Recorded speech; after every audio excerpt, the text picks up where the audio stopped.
Assalamualaikum dear Sebastians. Today we are going to discuss about assessment that was assigned to you on 25th April and the due date was 27th April 12 pm. You have gone through 13 lessons up till now and the assessment was based on these 13 lessons just to get idea about your learning, about your concepts. Those who have submitted their assignment in time, I highly appreciate you. Very well done. And now we are going to discuss answers of the questions and their justification. The first question was, a precipitate may be formed when two aqueous solutions are mixed. Aqueous solutions mean solutions made by using water as solvent. Complete the table. Solution mixed together are given in this first column and you had to write formula of precipitate formed. What is precipitate? Insoluble solid. And color of precipitate. It means this question is checking your idea about solubility of salt and that of qualitative analysis, from which you will get the idea of color. The two soluble salts, copper sulfate and sodium hydroxide, when they are mixed, they will form sodium sulfate. Obviously all sodium salts are soluble. It means sodium sulfate is also soluble. And the second will be copper hydroxide. The precipitate will be copper hydroxide. The formula of precipitate is CuOH twice, Y twice, because the oxidation state of copper is +2 and that of hydroxide is -1. So what is the color of copper hydroxide? Blue. That we have studied in the topic of qualitative analysis identifying cation. The second solutions are sodium chloride and silver nitrate. Obviously these two are solutions. It means they are soluble salt. They will form sodium nitrate. All nitrates are soluble. All sodium salts are soluble. It means sodium nitrate is also soluble. And the second one will be silver chloride. This is insoluble. The formula of precipitate is AgCl, silver chloride. And what is the color of silver chloride? White. The third part is the solutions are potassium iodide and lead nitrate. Obviously solutions, therefore soluble salt.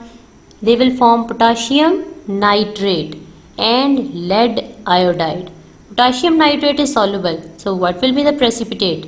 Lead iodide. The formula is PbI2 because oxidation state of lead is +2 and that of iodide is -1 because it is present in group number 7.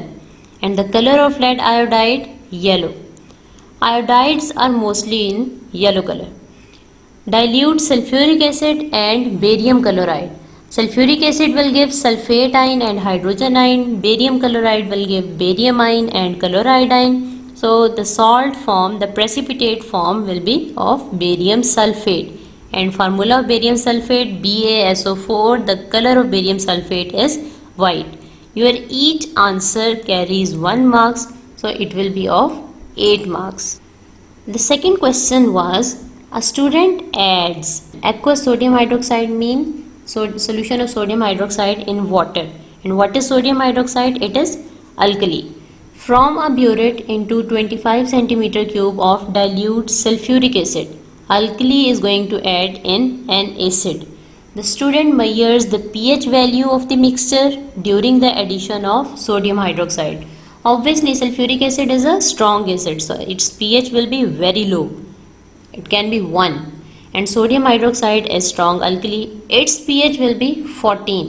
So when we are adding sodium hydroxide slowly into an acid, the pH will increase from 1 to 2, 3, 4 onward, and a point will come when the pH will become 7.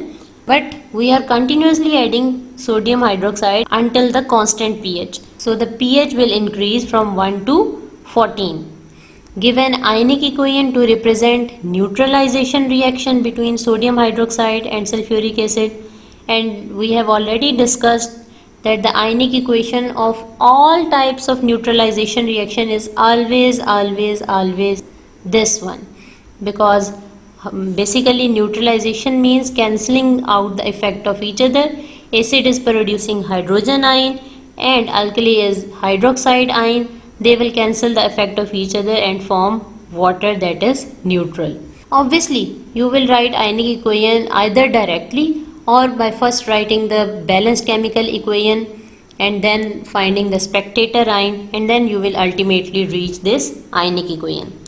C part, sulfuric acid is a strong acid. What is meant by the term acid? Very simple question. Compound that produces hydrogen ion in aqueous solution. What is the difference between a strong acid and a weak acid? So you have to write about both. We have already discussed in the topic of acid in class that strong acid is the acid that ionizes completely in water to produce hydrogen ion, and weak acid that ionizes partially.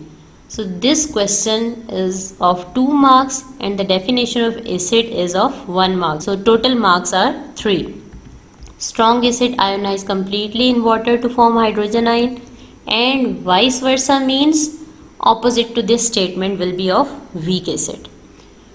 D part, dilute sulfuric acid react with magnesium. Magnesium is metal, obviously solid, to give hydrogen. Hydrogen is a gas. So we have to write ionic equation for this reaction. We had learned that we will separate the ions of only aqueous solution. Here magnesium is solid, hydrogen is gas producing no ion. When magnesium will react with sulfuric acid, the ion will be in sulfuric acid. They will form products salt and hydrogen gas. What will be salt? Magnesium sulfate, and magnesium sulfate is a soluble salt. Its ion will be separated.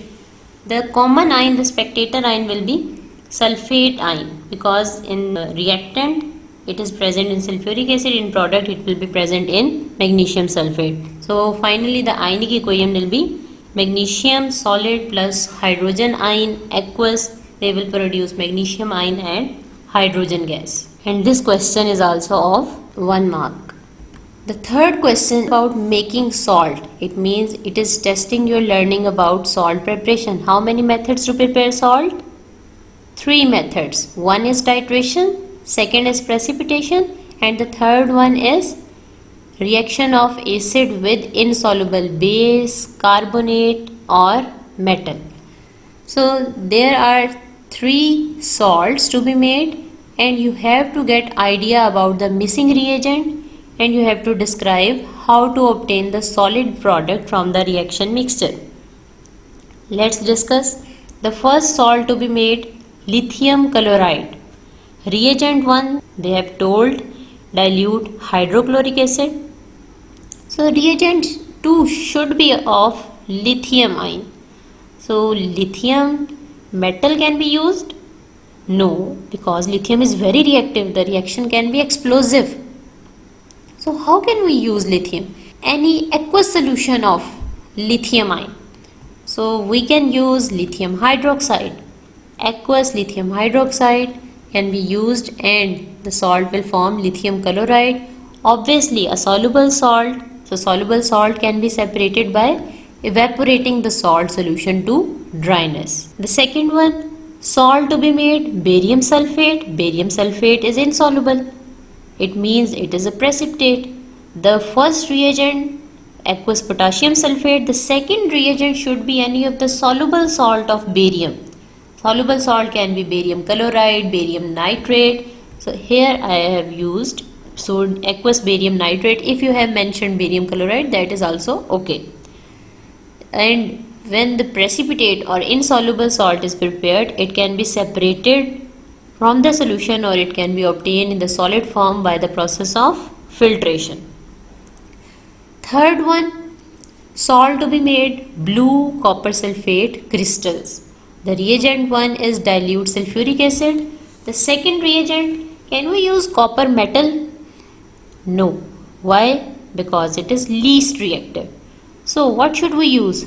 We should use solid copper oxide. When it is treated with dilute sulfuric acid, it will form copper sulfate crystals, and obviously these are soluble and we obtain crystals of copper sulfate by the process of crystallization. Each blank is of 1 mark and so the total marks are 6. This was about the assessment. Those who have attempted successfully, very congratulations to you. And those who have missed some point, please go through the previous lessons and strengthen your concept.